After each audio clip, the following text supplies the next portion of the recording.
Welcome everyone to ज्ञानी CA ज्ञान at your finger tips. और आज हम शुरू करेंगे इकोनॉमिक टाइम एनालिसिस 10 नवंबर की। तो जल्दी से शुरू करते हैं इकोनॉमिक टाइम एनालिसिस। पहले मैं आपको बता देता हूँ क्या की फोकस एरियाज हैं, हेडलाइंस है जो डिस्कस हुई हैं। फिर इन डेप्थ समझेंगे क्या इकोनॉमिक टाइम्स में बात हुई है 10 नवंबर की। सबसे पहली चीज पता है मेरे की फोकस एरियाज रहेंगे business related news, stocks related news, startup related news और मार्केट रिलेटेड न्यूज को हम फोकस करेंगे। ठीक है, जल्दी से शुरू करते हैं। क्या रहे हैं हमारे की फोकस एरियाज, की हेडलाइंस जो डिस्कस करी गई हैं इकोनॉमिक टाइम्स में। सबसे पहली चीज, पब्लिक सेक्टर बैंक्स ने एश्योर किया है गवर्नमेंट को कि जो स्मॉल लोन्स है, स्मॉल लोन्स कौन से होते हैं, जो एमएसएमईज को दिए जाते हैं, स्मॉल वेंडर्स को दिए जाते हैं, स्मॉल मतलब हाउस होल्ड्स को दिए जाते हैं, वो रिस्क कंसर्न नहीं है। क्यों नहीं है? क्योंकि जो उनका टोटल टिकट साइज होता है, जो उन्होंने लोन दिए हैं, उनका वो काफी कम पोर्शन होती है। ऑल्दो स्मॉल लोन्स की वॉल्यूम हाई होती है, लेकिन उनका जो टिकट साइज होता है, अमाउंट जो होता है वो कम होता है, इसलिए उनके लिए रिस्क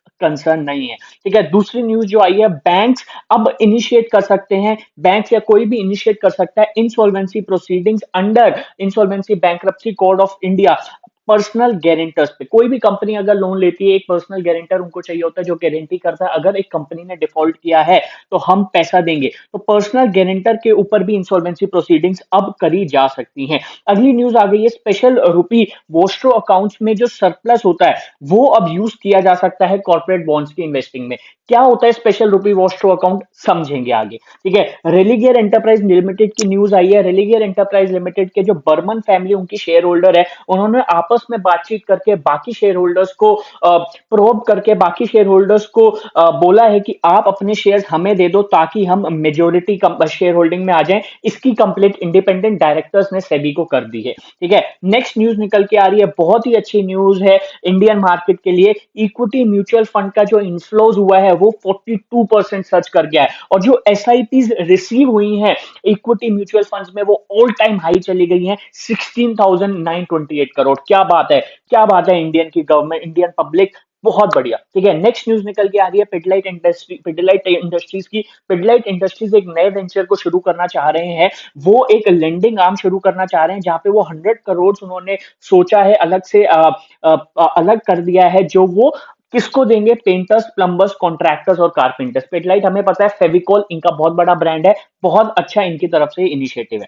अगली न्यूज टाटा की आ रही है। टाटा ने अपनी एक्विजिशन कंप्लीट कर ली है वेस्टर्न मैन्युफैक्चरिंग फैसिलिटी की इन कर्नाटका। इसकी मदद ये होगी कि जो एप्पल की जो असेंबली, एप्पल आईफोन की असेंबली है, वो अब टाटा लेने वाला है। बहुत अच्छी न्यूज है टाटा के लिए। ठीक है, नेक्स्ट न्यूज जो निकल के आ रही है वो निकल के आ रही है मूडी इज जो हमारी एक रेटिंग एजेंसी है, स्विच मूडी, इन्होंने प्रोजेक्ट किया है 6.7% ग्रोथ इंडिया की फाइनेंशियल ईयर 23 में, जो एक अच्छी न्यूज है। क्योंकि अगर आप ग्लोबली देखोगे बहुत सारे वॉर हमें देखने को मिले हैं, चाहे वो इसराइल और हमस का वॉर हो, चाहे वो यूक्रेन और रशिया का वॉर हो, तो 6.7% एक डिसेंट है एक डेवलपिंग नेशन के लिए। एमसीए प्रोब कर सकता है books of MG motor India और वीवो, उनको कुछ कमियां पाई गई हैं। जैसे एमजी मोटर ने अपने पिछले साल लॉसेस प्रोजेक्ट करे थे और वीवो ने अभी तक फाइनेंशियल नहीं दिया, और उसके अगेंस्ट लास्ट ईयर एक केस भी चला था। ठीक है, आगे समझेंगे क्या था। उसके बाद गवर्नमेंट 10 प्रोडक्ट लिंक इंसेंटिव अच्छी आईटी हार्डवेयर कंपनीज को दे सकती है, एक बहुत ही अच्छी न्यूज है ग्रोथ को बूस्ट करने के लिए, मैन्युफैक्चरिंग सेक्टर को बढ़ावा देने के लिए। उसके बाद मद्रास हाईकोर्ट, बहुत अच्छी न्यूज है गेमिंग इंडस्ट्री के लिए। मद्रास हाईकोर्ट ने सेट असाइड कर दिया है बैन ऑन ऑनलाइन गेम्स। जो भी रमी और पोकर पे बैन हो गया था कि भैया ये गेम ऑफ स्किल नहीं है, गेम ऑफ चांस है, उसको मद्रास कोर्ट ने सेट असाइड किया और बोला है कि ये गेम ऑफ स्किल है। ठीक है, अगली न्यूज निकल के आ गई है, एक स्नैपट्रूट एक स्टार्टअप है जो एक डिजाइन प्रोवाइड करता है कंस्ट्रक्शन प्रोजेक्ट्स में। उसने $14 मिलियन की फंडिंग उठा ली है दो लोगों से, एक्सेल और फंडामेंटल वीसी के लिए। फंडामेंटल वीसी से अच्छी न्यूज है। उसके बाद 90% की जो क्रिप्टो ट्रेडिंग हो रही है वो ऑफशोर प्लेटफॉर्म पे हो रही है। ऑफशोर प्लेटफॉर्म का मतलब है इंडिया के बाहर के प्लेटफॉर्म पे हो रही है, और ये लोग टैक्स कंप्लायंट नहीं है, जिसकी वजह से गवर्नमेंट ने जो सोचा था 1% टीडीएस परचेज और सेल पे लगना चाहिए वो नहीं लग पा रहा है। गवर्नमेंट 3,493 करोड़ की टोटल ट्रांजेक्शन हुई है, जिसमें गवर्नमेंट को 300 करोड़ का भारी रूप से नुकसान देखने को मिला। ठीक है ना, 3,000 करोड़ की लॉस हो गया। ठीक है, अगली चीज सीखिए, जल्दी से डेप्थ में समझते हैं इकोनॉमिक टाइम एनालिसिस। पहली न्यूज जो निकल के आ रही है, जैसा कि हमने बताया, पब्लिक सेक्टर बैंक्स ने बोल दिया है गवर्नमेंट को कि स्मॉल लोन्स सिस्टमैटिक रिस्क नहीं है। दो तरीके के रिस्क होते हैं, सिस्टमैटिक और ए सिस्टमैटिक रिस्क। सिस्टमैटिक रिस्क होता है कि यार हमें पता है हम इस बिजनेस में ऑपरेट करते हैं, इस बिजनेस से रिलेटेड ये सिस्टमैटिक रिस्क होंगे, ये इसके कंसर्न है। ये सिस्टमैटिक होता है कुछ अलग से ही रिस्क आ जाए, तो उनको लगता है जो स्मॉल लोन से हम देते हैं उसमें हमें ज्यादा रिस्क नहीं होता, इसीलिए वो सिस्टमैटिक नहीं है। अगर बाई चांस कहीं एनपीए या डिफॉल्ट हो जाता है तो वो ए सिस्टमैटिक होगा, क्योंकि जो हमारी स्मॉल लोन्स होते हैं बहुत ही कम पोर्शन होता है हमारी टोटल ओवरऑल लेंडिंग का, ठीक है।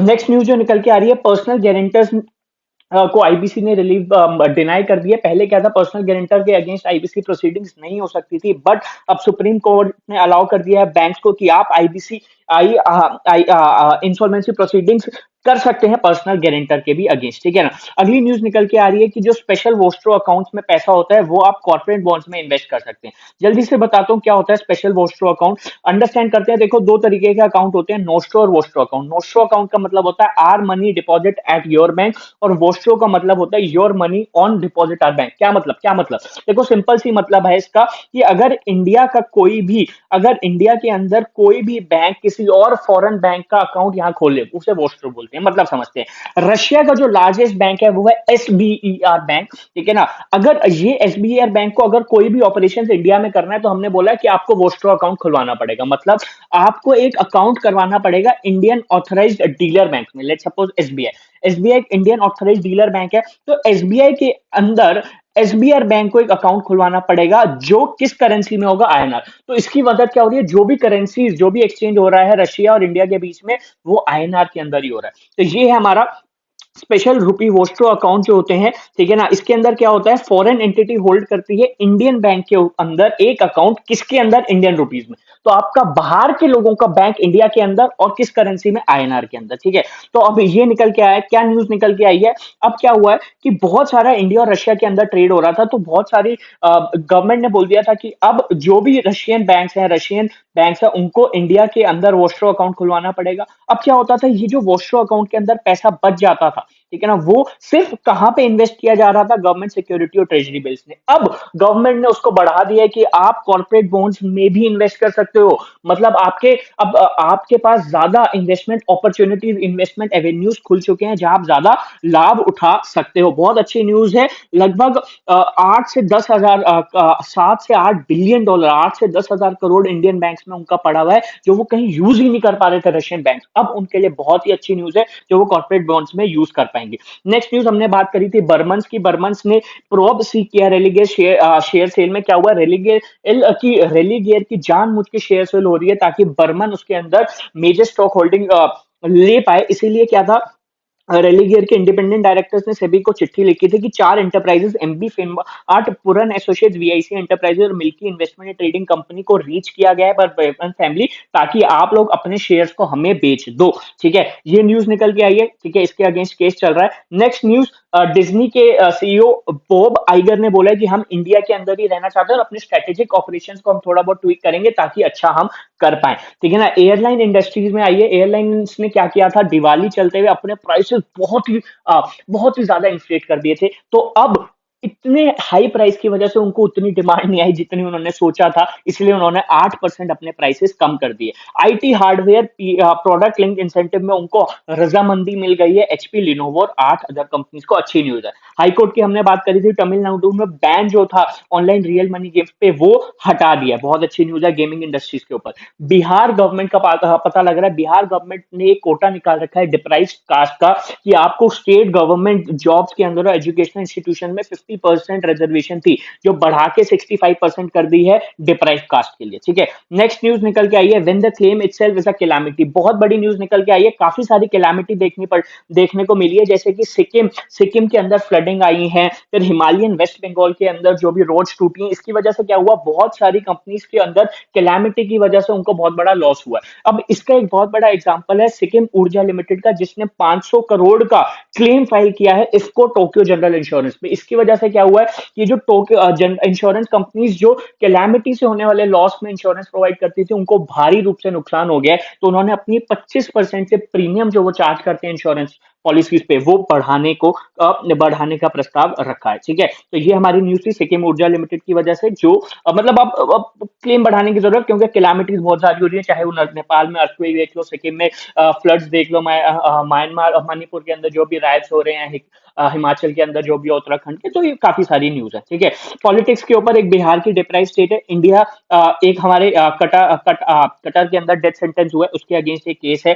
महुआ एक्सपेल्शन के ऊपर बात करी गई है कि भैया महुआ एक्सपेल्शन क्या केस था। महुआ जो हमारी एक लीडर है, उनके ऊपर एक केस फाइल किया गया कि उन्होंने पैसे लिए हैं ताकि संसद के अंदर वो लोगों को बोलने का मौका दे। ठीक है, इसके अगेंस्ट ये पॉलिटिक्स की न्यूज है, नॉट सो इंपॉर्टेंट। आगे चलते हैं जल्दी से, ठीक है ना, अपनी नेक्स्ट न्यूज के ऊपर चलते हैं, मार्केट्स के ऊपर। जैसा कि हमने बात करा, equity mutual funds inflows draw करे हैं, 32nd month in a row surge हुआ है 42%। कितने, अगर बहुत ही अच्छी न्यूज है, 62,928 करोड़ की एसआईपीज म्यूचुअल फंड में लगी हैं अक्टूबर मंथ के अंदर, जो ऑल टाइम हाई चला गया है। स्मॉल कैप फंड्स को सबसे ज्यादा फंडिंग मिल रही है, स्मॉल और थीमेटिक फंड्स लार्ज और मिड कैप में कम हो गया, पर बाकियों में काफी ज्यादा हो गया है। लोग ज्यादा रिटर्न की ओर भाग रहे हैं जैसे ही लोगों का एक्सपेंडिचर कैपेबिलिटी बढ़ रही है। ठीक है, सबसे पहले इसकी फ्लोज की मैं बात करूं, 52%, 42% जंप किया है, ज्यादातर स्मॉल कैप स्कीम्स में हो गया है। डेट म्यूचुअल फंड्स ने भी 43,634 करोड़ का विटनेस किए हैं इनफ्लोज। उसके बाद एवरेज एसेट्स जो अंडर मैनेजमेंट में टोटल बात करूं, 47 लाख करोड़ के एवरेज एसेट अंडर मैनेजमेंट है म्यूचुअल फंड कंपनीज के, जो बढ़ गया है 47.5 से। ठीक है, म्यूचुअल फंड्स अकेले ही उन्होंने 19,957 करोड़ की उनको इन्वेस्टमेंट्स मिली है, जो बहुत अच्छी न्यूज है। ठीक है, उसके बाद बात करते हैं आस्क ऑटो। आस्क ऑटो एक ऑटोमेटिव के अंदर बात करती है। उनका मेन काम क्या था, एडवांस ब्रेकिंग सिस्टम लाना है, जिसका भी आईपीओ निकला था, 51x सब्सक्राइब हुआ है, बहुत अच्छी न्यूज है, प्रीमियम में डेफिनेटली लिस्ट होने वाला है। ठीक है, टीवीओ टेक की बात करते हैं। टीवीओ टेक एक लीडिंग ट्रेवल डिस्ट्रीब्यूशन प्लेटफॉर्म है, जो अपना आईपीओ लाना चाह रहा है 400 करोड़ का। कहाँ यूज करेगा वो अपना आईपीओ, तीन चीजों में यूज करेगा, अपनी ग्रोथ के लिए, अपने नेटवर्क को बढ़ाने के लिए, और एक्विजिशन के लिए। एक अच्छी न्यूज है, नेक्स्ट ईयर ला सकता है। ठीक है ना, कितने का आईपीओ होगा, 400 करोड़ का। ठीक है, उसके बाद retail pledge in listed companies hits a new high, बहुत अच्छा चल रहा है। जो शेयर्स हैं, मतलब रिटेल इन्वेस्टर बहुत ज्यादा तेजी रूप से स्टॉक मार्केट में घुस रहा है, 7.62% से उनकी इन्वेस्टमेंट, डायरेक्ट इन्वेस्टमेंट्स बढ़ी हैं। अब मैं बात करूं तो 2 लाख करोड़ लगभग लगभग की उन्होंने मतलब परचेज कर लिया। ठीक है, इतने उनके पास शेयर होल्डिंग है, और 7,000 की परचेज हुई है जुलाई सितंबर के क्वार्टर के अंदर। ठीक है, उसके बाद करते हैं, प्रोत्तिविटी ने अवार्ड्स दिए हैं, सबने सुना होगा, सीईओ सीएफओ। नया एक आज बता देता हूँ, सीआईओ। सीआईओ क्या है, chief information officer. Chief information officer और हमारे होते हैं, बहुत सारे चीफ इंफॉर्मेशन ऑफिसर्स को अवार्ड दिया गया है ग्लोबल बिजनेस कंसल्टिंग फर्म प्रोत्तिविटी के द्वारा। ठीक है, नेक्स्ट न्यूज चलते हैं। पिडलाइट की मैंने बात कर दी थी, 100 करोड़ रुपीज ये लेंडिंग में ला रहे हैं, जो ये यूज करेंगे किसको लेंड करने के लिए, कारपेंटर्स को, प्लम्बर्स को और मेसन्स को। ठीक है, पिडलाइट के फाइनेंशियल्स की बात करूं, 3,065 करोड़ की सेल्स रही है, इबिडा 680 करोड़ रहा है, 36% इबिडा के अंदर जंप हुआ है, बहुत अच्छी न्यूज है पिडलाइट इंडस्ट्रीज में, जो भी इन्वेस्ट करना चाहते हैं। नेट प्रॉफिट 459 है, ठीक है, अच्छी न्यूज है। ठीक है, उसके बाद पिरामिल एंटरप्राइजेस की बात करें, पिरामिल एंटरप्राइजेस की जो है अच्छे में आई है। पिरामिल एंटरप्राइजेस का इस क्वार्टर में प्रॉफिट हुआ है, जहां की अगर लास्ट क्वार्टर से कंपेयर करूं, उनका लॉस था। पिरामिल एंटरप्राइजेस क्या करती है, एक एनबीएफसी है। ठीक है ना, जो प्रॉफिट में आ गया है इस क्वार्टर के अंदर, 48 करोड़ का उनका प्रॉफिट है। लास्ट ईयर इनको लॉस था कितने का, 1536 करोड़ का। ठीक है, उसके बाद रिटेल एसेट्स अंडर मैनेजमेंट भी इनके ग्रो हुए हैं 55%, तो अच्छी न्यूज है पिरामिल एंटरप्राइजेस के लिए। ठीक है, उसके बाद करूँ local funds buying takes AUM versus FPI ratio to a record. ठीक है ना, ऑल टाइम हाई चला गया एसेट्स अंडर मैनेजमेंट और फॉरेन पोर्टफोलियो इन्वेस्टमेंट। ठीक है, उसके बाद नेक्स्ट न्यूज बात करते हैं, गोल्ड। गोल्ड की बात करी कि भैया गोल्ड का प्राइस 10% बढ़ गया, you can consider that to be an essential asset, जो आप इस धनतेरस के दौरान खरीद सकते हैं। एनएआरसीएल जो बैड बैंक है इंडिया के अंदर, एक एसेट रिकंस्ट्रक्शन के लिए जो काम करता है, एसेट रिकंस्ट्रक्शन बैंक, 640 करोड़ का उसने ऑफर किया है सिंप्लेक्स इंफ्रास्ट्रक्चर डेट का, ताकि उनके जो भी बैड लोन्स है वो वापस आ पाए। ठीक है ना, सिंप्लेक्स इंफ्रास्ट्रक्चर के, और वो प्रोवाइड कर पाए उनके बैंक्स को, जिनको जो टोटल क्लेम कर रहे हैं 9600 करोड़ का। ठीक है, लार्ज कैप की बात करूं, उनका भी पॉजिटिव रहा है इस क्वार्टर के अंदर, इस मंथ के अंदर जो इन्वेस्टमेंट है, बट लोगों का, रिटेल इन्वेस्टर्स का, म्यूचुअल फंड, बाकी इन्वेस्टर्स का ज्यादा रुझान is towards the small cap thematic funds वगैरह की ओर। ठीक है, टाटा कैपिटल की बात करते हैं। Tata capital source in unlisted market on IPO hopes, ठीक है ना। टाटा कैपिटल जो एक फाइनेंशियल आर्म है, फोर्थ लार्जेस्ट आर्म है इंडिया की, सबसे पहले ठीक है ना, is the third biggest non banker lender है बाय मार्केट कैपिटलाइजेशन। सबसे ऊपर आता है बजाज बजाज फाइनेंस, और फिर आता है बजाज फिंसर्व। 1.5 लाख करोड़ की मार्केट कैपिटलाइजेशन है टाटा कैपिटल की, जिसके अंदर हम आईपीओ एक्सपेक्ट कर रहे हैं by the end of next year, ठीक है। तो ये अच्छी न्यूज है, जिसकी स्क्रिप अभी 400 टू 425 करोड़ ट्रेड कर रही है। नेक्स्ट ईयर आईपीओ एक्सपेक्ट कर रहे हैं, 1.5 लाख की मार्केट कैपिटलाइजेशन है, अच्छी है, टाटा ग्रुप का पार्ट है, बहुत अच्छी कंपनी है, ठीक है। नेक्स्ट न्यूज जो हमारी निकल के आ रही है वो आ रही है, ठीक है, नेक्स्ट न्यूज हमारी आ रही है, energy transition needs reliance on fossil fuels, ठीक है ना। हमें पता है फॉसिल फ्यूल्स की कितनी इंपॉर्टेंस है, आने वाला समय फॉसिल फ्यूल्स का ही होने वाला है, तो उसके ऊपर बोला गया है कि एनर्जी ट्रांजिशन के ऊपर फोकस करिए, कैसे हम ग्रोथ के लिए हम जा सकते हैं, ठीक है। नेक्स्ट न्यूज निकल के आ रही है, पावर यूनिट्स, ठीक है ना। पावर यूनिट्स वो होती हैं जो इलेक्ट्रिसिटी सेल कर सकती हैं, वो can power units with fuel linkage under शक्ति प्लान, उनको सेल की फ्लेक्सिबिलिटी मिल गई है। क्या न्यूज है, पावर प्लांट्स जो हैं, जिनको कॉल लिंकेजेस मिली गई है under the scheme of harnessing and allocating कोयला ट्रांसपेरेंटली, अब वो इलेक्ट्रिसिटी बेच सकते हैं किसके ऊपर, डे अहेड मार्केट के अंदर, पावर एक्सचेंजेस के अंदर। अलग अलग तीन चीजें हो जाती हैं, एक तो डे अहेड मार्केट आती है, टर्म अहेड मार्केट आती है, और हमारा आ जाता है discovery of efficient energy price. ये पूरा का पूरा चलता है एनर्जी सेक्टर के अंदर। क्या होते हैं, बहुत सारी कंपनीज होती हैं, पावर प्लांट्स वगैरह, जिनको ठीक है ना, एक प्लान के तहत उनके पास एक पावर एक्सचेंज होता है, जिसके अंदर वो अपनी इलेक्ट्रिसिटी बेच सकती हैं। इसको और स्ट्रीमलाइन करने के लिए गवर्नमेंट ने एक discovery of efficient energy price लाया है, जो एक पहले क्या होता था, एक दिन के बाद आप बेच पाते थे, अब रियल टाइम आप जो भी आपके पास इलेक्ट्रिसिटी की यूनिट्स हैं वो बेच सकते हैं, ठीक है। तो अच्छी न्यूज है, ठीक है। नेक्स्ट न्यूज हमारी आ जाती है, improvements in trade receivables of power utilities expected, ठीक है ना। फिच ने रिपोर्ट किया है कि जो पावर यूटिलिटी कंपनीज हैं, ठीक है ना, state owned district distribution companies है, उनका ट्रेड रिसीवेबल अच्छा हो गया। मतलब जहां पहले उनको अपने डेटर से 142 डेज में पैसा मिल रहा था, वहीं 85 डेज में मिल रहा है FY23, ठीक है। नेक्स्ट न्यूज की बात करते हैं। नेक्स्ट न्यूज निकल के आ गई है, डिपार्टमेंट ऑफ टेलीकम्युनिकेशंस की, अमेजोन ने सैटकॉम लाइसेंस के लिए अप्लाई किया। सैटकॉम लाइसेंस क्या है, बेसिकली एक सैटेलाइट लाइसेंस है, सैटेलाइट गेटवे है, जो अमेजोन को मदद करेगा वॉइस और मैसेजिंग सर्विसेज प्रोवाइड करने के लिए इंडिविजुअल्स को through the help of satellite through the help of space के अंदर एक पूरा का पूरा इंफ्रास्ट्रक्चर क्रिएट होगा, जिसकी मदद से इंडिया के अंदर वो कम्युनिकेशन सर्विसेज प्रोवाइड कर पाएगा। सेटकॉम लाइसेंस अप्लाई करने वाला अमेजोन फोर्थ है। इसके पहले, ठीक है ना, फोर्थ फर्म है to seek a license in the India for offering space communication, ठीक है ना। इससे पहले किस किस को मिल चुका है, भारती बैग्ड वन वेब को ऑलरेडी मिल चुका है, रिलायंस जियो को, सेटकॉम यूनिट को भी मिल चुका है, एंड स्टारलिंक, ठीक है ना, स्टारलिंक जो है हमारी एलन हस की यूनिट है, उन्होंने लाइसेंस अप्लाई कर रखा है, जिनका आ सकता है। उसके बाद अमेजोन ने भी अप्लाई कर दिया है, ठीक है ना। काफी इनको इसके बाद बेनिफिट होने वाले हैं, ठीक है ना, चाहे वो कम्युनिकेशन में एक बहुत बड़ा एक लाइसेंस सेक्टर हो सकता है, ठीक है ना। उसके बाद next, Adani enterprises $1.5 billion invest करने वाली है डेटा सेंटर बैंक, ठीक है ना। उसके बाद नेक्स्ट न्यूज हमने बात करी थी, टाटा कंप्लीट कर चुकी है acquisition of Wistron manufacturing facility in Karnataka. क्या होगा इसका फायदा, 100% एक्विजिशन कर रहा है विस्ट्रॉन फैसिलिटी का। इसके बाद एप्पल की असेंबली की power, iPhone assembly unit in Kolar for 125 million, पूरी की पूरी पावर एप्पल के आईफोन की असेंबली में की टाटा के पास आ जाएगी। अभी एप्पल की मैन्युफैक्चरिंग यूनिट स्मॉल आईफोन 7 वगैरह के लिए इंडिया में है, बाकी सब इंडिया के अंदर असेंबल होता है। आईफोन की बहुत बड़ी मार्केट है इंडिया के अंदर, तो ये टाटा के लिए अच्छा होगा कि उनको असेंबली की राइट मिल जाएंगी, ठीक है। उसके बाद नेक्स्ट न्यूज बात करते हैं, मूडी ने रिटेन किया 6.7% ग्रोथ प्रोजेक्ट करिए इंडिया की, बहुत अच्छी न्यूज है, ठीक है। एमसीए ने प्रोब किया है की बुक्स हम एमजी मोटर इंडिया और वीवो की बुक्स हम प्रोब कर सकते हैं। एमजी मोटर्स इंडिया की बुक्स को प्रोब करने का रीजन था कि इन्होंने लास्ट ईयर अपना ऑपरेशनल लॉस दिखाया था, जिसके बाद गवर्नमेंट को पता लगाना था कि इतनी अच्छी कंपनी लॉस क्यों दे रही है, कहीं कुछ गलतियां तो नहीं है, ठीक है।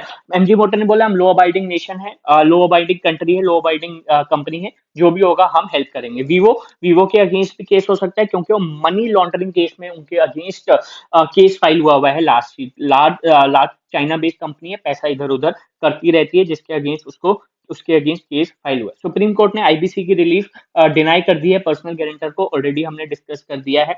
उसके बाद नेक्स्ट न्यूज, अडानी पोर्ट और एसईजी स्पेशल इकोनॉमिक जोन का नेट प्रॉफिट 4% बढ़ा है इस क्वार्टर के अंदर अंदर। अब एक और बात, वारंटी के ऊपर बात हुई है। पहले क्या था, वारंटी स्टार्ट हो रही थी डेट ऑफ परचेज से, गवर्नमेंट ने बोला कि आप लोग warranty as a manufacturer start करो जब इंस्टॉलेशन हो जाए, तब से वारंटी विल स्टार्ट, ठीक है ना। Delhi government ready to bear the cost of artificial rain, ठीक है ना, आर्टिफिशियल रेन करने की है। हमें पता है दिल्ली एनसीआर के अंदर पोल्यूशन ऑल टाइम हाई है, सिवियर है, asthma, pollution problems, breathing problems बहुत ज्यादा फेस करी जा रही हैं, ठीक है। उसके बाद नेक्स्ट न्यूज हमारी निकल के आ रही है, दिवाली। दिवाली एयरलाइंस की बात करी थी हमने, उन्होंने पहले प्राइसेस बढ़ाए, अब एक ठीक है ना 8% डिक्लाइन करिए, ताकि जितनी हमें चाहिए उतनी हम सेल अपनी टारगेट रेवेन्यू को मीट करते हैं, ठीक है ना। Robust retail sector breathes fresh life into many under performing malls. Diwali season है, फेस्टिवल सीजन है, सेल्स ऑल टाइम हाई है, मॉल्स को भी अच्छे रूप से कस्टमर्स मिल रहे हैं, ठीक है ना। उसके बाद नेक्स्ट न्यूज है, फिनिक्स मिल्स, उसने 429 करोड़ की डील कर ली है विद हुतम मार्कीज इंडिया नाम। अच्छी न्यूज है, ठीक है ना। जो एक रिटेल मिक्स्ड एसेट डेवलपर है, ऑपरेटर है, उसको 429 करोड़ की डील मिल चुकी है, ठीक है ना। Demand for cars fitted with air purifier surge हो गई है, जैसा दिल्ली एनसीआर का कंडीशन है। तो जो भी कंपनीज एयर प्योरीफायर वाली कार बना रही है, उनके स्टॉक्स में तेजी देखी जा सकती है, ठीक है। नेक्स्ट न्यूज की बात करते हैं। नेक्स्ट न्यूज एप्पल की है। एप्पल ने सफर किया है setback against European Union, $14 billion का टैक्स ऑर्डर है, ठीक है। Next news, Google Meta win European court fight to avoid Austrian content curbs, वो फाइट जीत चुके हैं, ठीक है। उसके बाद स्पोर्ट्स की न्यूज है। स्पोर्ट्स के बाद नेक्स्ट न्यूज एक बार आ जाते हैं, government 10 product link incentive clear कर सकती है। किन किन कंपनीज को इसका फायदा होने वाला है? HP India, Lenovo India, Flextronics and others may receive approval soon, जिसके बाद प्रोडक्ट लाइक इंसेंटिव, जिसमें टैक्स के काफी सारे इंसेंटिव कंपनीज को मिल जाते हैं, वो मिलेंगे जब वो कंपनीज अपनी कुछ पर्टिकुलर एरियाज में सेट करेंगी। तो अच्छी न्यूज है इन कंपनीज के लिए। Companies rush for cyber insurance all time high है। जिस तरीके से साइबर क्राइम्स बढ़े जा रहे हैं, साइबर इंश्योरेंस कंपनीज देख रही हैं, बट इंश्योरेंस कंपनी के लिए यहाँ पे प्रॉब्लम ये है कि कैसे एस्टिमेट करें किस तरीके का आईटी इंफ्रास्ट्रक्चर एक कंपनी का है, उसके हिसाब से प्रीमियम डिसाइड करना, तो वो चल रहा है। मद्रास हाईकोर्ट का हमने डिसाइड किया था, उन्होंने सेट असाइड कर दिया है जो बैन था ऑनलाइन रमी पोकर के ऊपर, ठीक है ना। ड्रीम इलेवन की बात आई है। ड्रीम इलेवन के अगर प्रॉफिट की बात करूं, FY22 के अंदर 3840 का प्रॉफिट था। इसमें अब इस साल इंदर इनकी बहुत ही प्रॉब्लम हो चुकी है, इनका रेवेन्यू अराउंड 70-80% इनका प्रॉफिट डिक्लाइन हो चुका है। रीजन बीइंग जो जीएसटी इम्पोज हुआ है, जीएसटी जो इम्पोज हुआ है 28% का on the face value of bets placed in casino online games, बहुत हेविली इंपैक्ट कर चुका है ड्रीम इलेवन का बिजनेस। ड्रीम इलेवन कह रही है अब हम बाकी सेक्टर्स में घुसना चाहते हैं, 26% स्टेक लेके we want to venture out into different sectors, ठीक है ना। इनक्रेड एक जो एनबीएफसी है, यूनिकॉर्न क्लब में पहुंचने वाला है अभी उसकी एक 500 करोड़ की इक्विटी राउंड के बाद, ठीक है ना। 90% क्रिप्टो ट्रेडिंग शिफ्ट हो गई है ऑनशोर ऑफशोर प्लेटफॉर्म्स के ऊपर। 3.550,000 crore traded by Indians on offshore entities, ठीक है ना, जिसपे बहुत ही ज्यादा लॉस हो रहा है रेवेन्यू का, ठीक है ना। तो नेक्स्ट न्यूज, दिल्ली प्लान कर रही है बैन करना ऐप टैक्सेस की फ्रॉम स्टेट्स, जिसकी वजह से उनके ऑपरेशंस डेफिनेटली हिट होने वाले हैं after the pollution problem. Ongoing festival season 2.5 million frontline jobs create करने वाला है, बहुत ही अच्छी बात है। मेजर जॉब्स जो क्रिएट होने वाली हैं लॉजिस्टिक्स और मोबिलिटी में, मैन्युफैक्चरिंग सेक्टर के अंदर, ठीक है। तो ऐसे ही न्यूज के लिए जानने के लिए बने रहिए ज्ञानी सीए चैनल पर।